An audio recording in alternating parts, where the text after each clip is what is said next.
Muito bem, mais um vídeo aqui de clássicos em concursos. Esse é o Estatuto da Criança e do Adolescente. Aqui dos artigos 15 até o 18b. Muito bem, mas ECA, Estatuto da Criança, ainda está presente nos concursos. Então veja, aqui é o levantamento apenas de 2018, 2019 e 2020. Nesses 3 últimos anos, prioritariamente aqui em concursos aplicados no interior do estado de São Paulo, pela VUNESP, o ECA esteve presente em 36 questões. 36. As questões relativas a este vídeo aqui, do vídeo 15 até o vídeo 18, 9 questões. Deste vídeo aqui, 9 questões estiveram presentes, são as questões em vermelho, nos últimos 3 anos em concursos para o magistério. Então, ECA, por isso é um clássico, não é uma legislação ultrapassada, é um clássico em concurso. 2 sessões, a primeira, notícias. Nós fazemos todo o vídeo aqui com notícias e fazemos uma sessão com a leitura do texto.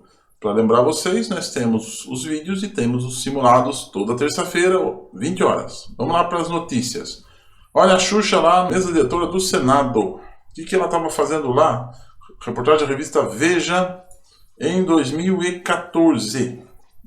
Senado aprova a lei contra a aplicação de castigos cruéis em crianças. Misturou tudo aqui, a Veja, Porque existe castigo físico e tratamento cruel. Então, castigos cruéis na legislação não existe. Mas o G1 trouxe uma notícia bem melhor definida. Olha lá. Também em 2014, lei que proíbe castigo físico, agora sim, contra crianças e adolescentes. E por que é importante ler notícias? Porque veja aqui a notícia. No escopo da notícia está lá a definição da alteração da lei. Castigo físico, está aqui. O que é castigo físico? Qual a diferença entre castigo físico e tratamento cruel ou degradante? Castigo físico, então, ação punitiva ou disciplinar aplicada com emprego de força física que resulte em sofrimento físico ou lesão. Está aqui na notícia, bem descrito como foi alterado o ECA. E o que é tratamento cruel ou degradante?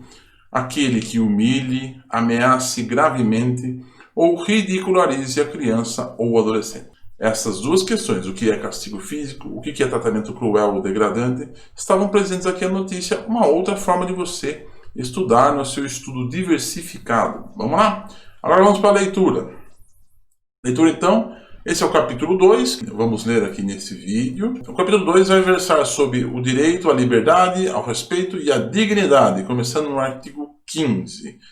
Como em vários vídeos eu aponto, a leitura com o texto descrito na sequência assim, ela é muito mais difícil de ser entendida. Eu prefiro a leitura assim. A criança e o adolescente têm direito ao quê?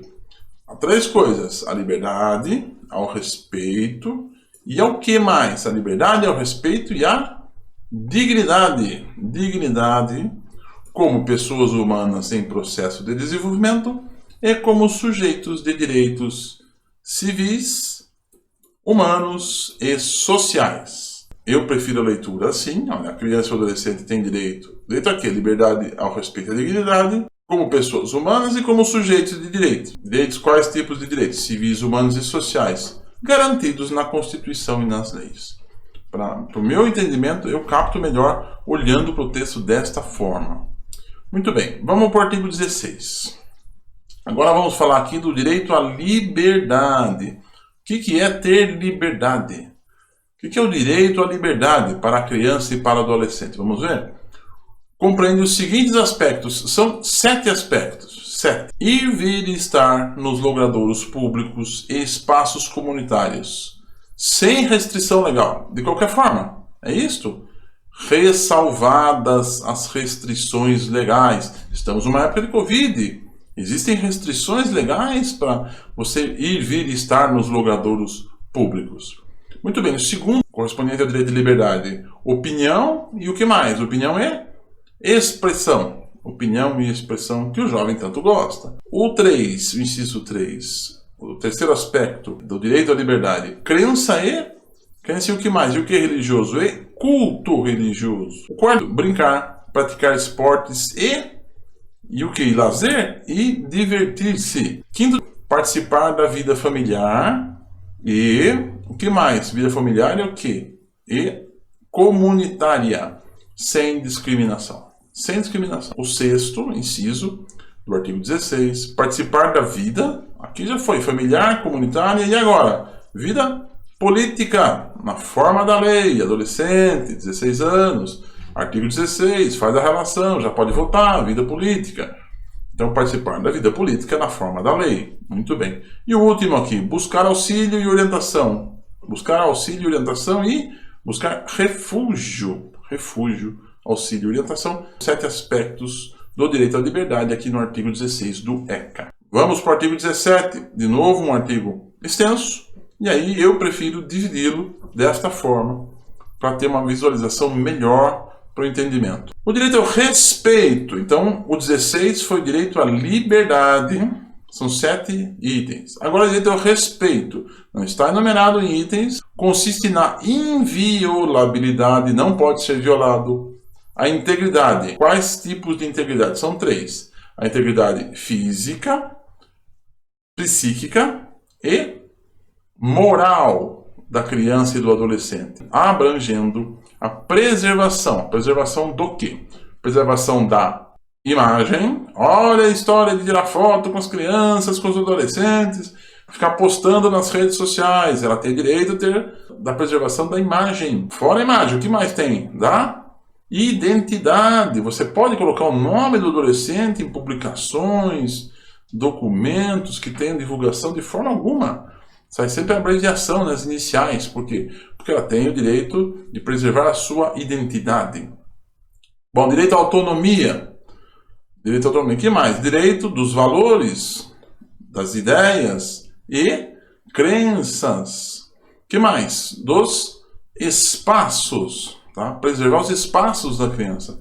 E por último, direito à preservação dos objetos pessoais. Olha aí, cuidado com essa história do celular. Direito de preservar os objetos pessoais dela. Muito bem. Artigo 18, então.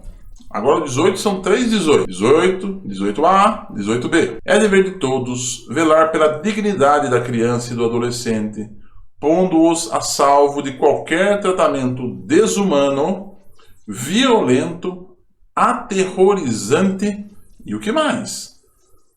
Vexatório, olha a palavra, ou constrangedor. Tratamento desumano, violento, aterrorizante, vexatório ou constrangedor. Agora para o 18A. Agora é um artigo imenso. Agora não tem como ler isso, gente. Entender alguma coisa aqui é impossível do meu ponto de vista.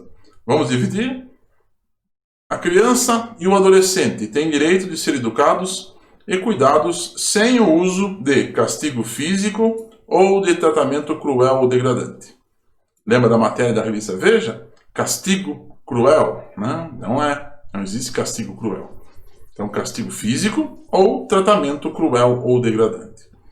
Como formas de correção, disciplina, educação ou qualquer outro pretexto. Por quem? Pelos pais, pelos integrantes da família ampliada, pelos responsáveis, pelos agentes públicos, executores de medidas. Que tipo de medidas? Medidas socioeducativas. Não pode. Ou por qualquer pessoa encarregada de cuidar deles. E mais? Além de cuidar, tratá-los, educá-los ou protegê-los. Todas essas alterações são lá de 2014, das duas notícias que trouxemos aqui para vocês. Parágrafo único, então, do 18A.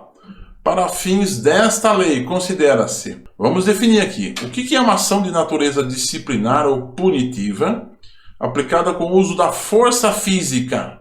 Força física, o que é isso? É castigo físico. Castigo físico, força física.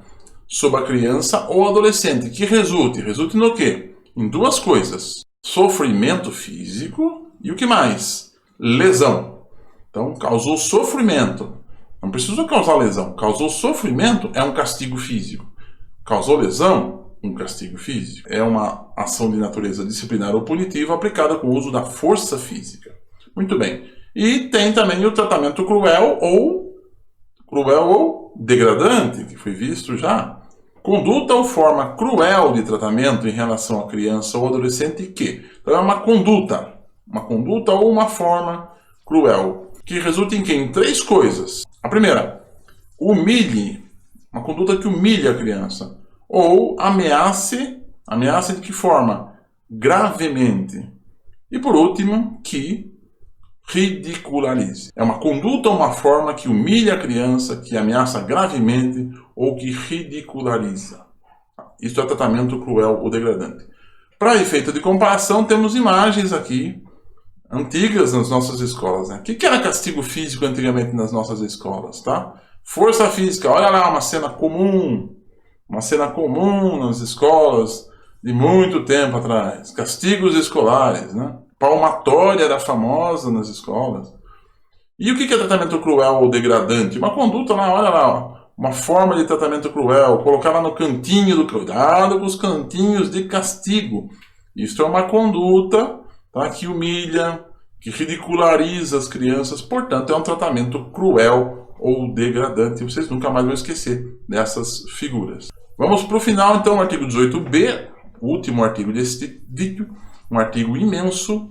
Vamos lá, também eu divido para melhor compreensão e vou até sair aqui da frente. Os pais, os integrantes da família ampliada, os responsáveis, os agentes públicos, executores de medidas socioeducativas ou qualquer pessoa encarregada de cuidar de crianças e adolescentes, além de cuidar, de tratá-los, educá-los ou protegê-los, que utilizarem castigo físico ou tratamento cruel ou degradante como formas de correção, disciplina, educação ou qualquer outro pretexto, estarão sujeitos, com ou sem prejuízo de outras sanções. Sem o prejuízo de outras sanções. Sem o prejuízo, quer dizer, pode ter a outra penalidade e mais essas daqui ainda. Sem prejuízo de outras sanções cabíveis, as seguintes medidas que serão aplicadas de acordo com a gravidade do caso. Então, ninguém pode tratar criança e adolescente com castigo físico ou tratamento cruel ou degradante. E, independente de outras medidas, ainda podem ser aplicadas mais medidas. Vamos ver quais são? 1. Encaminhamento ao programa oficial ou comunitário do quê? De proteção à família. Proteção à família. O 2. Encaminhamento a tratamento psicológico ou psiquiátrico. Muito bem. O 3. Encaminhamento a cursos ou programas do que será de orientação. 4. Penúltimo. Obrigação de encaminhar a criança a tratamento. Que tipo de tratamento? Especializado. E por último, advertência. Tá? Então esses são os 5 tipos de encaminhamentos possíveis, além de outras providências. E aí tem um parágrafo único que diz o seguinte: essas medidas previstas nesse artigo serão aplicadas por quem? Quem que vai aplicar essas medidas aqui? Essas 5 medidas. 4 tipos de encaminhamento, na verdade, e a advertência. Quem pode aplicar essas medidas? O juiz, promotor ou conselho tutelar, sem prejuízo de outras providências legais ainda. Tudo isso foi alterado em 2014, conforme a nossa notícia no início desse vídeo. Muito bem, esse foi um vídeo para estudos. Nós temos simulado aqui toda terça para resolvermos questões dos concursos, 20 horas, estudo das questões e vídeo aqui todo dia para você estudar na sua prática diversificada. É isso, pessoal. Eu espero vocês para estudarmos juntos.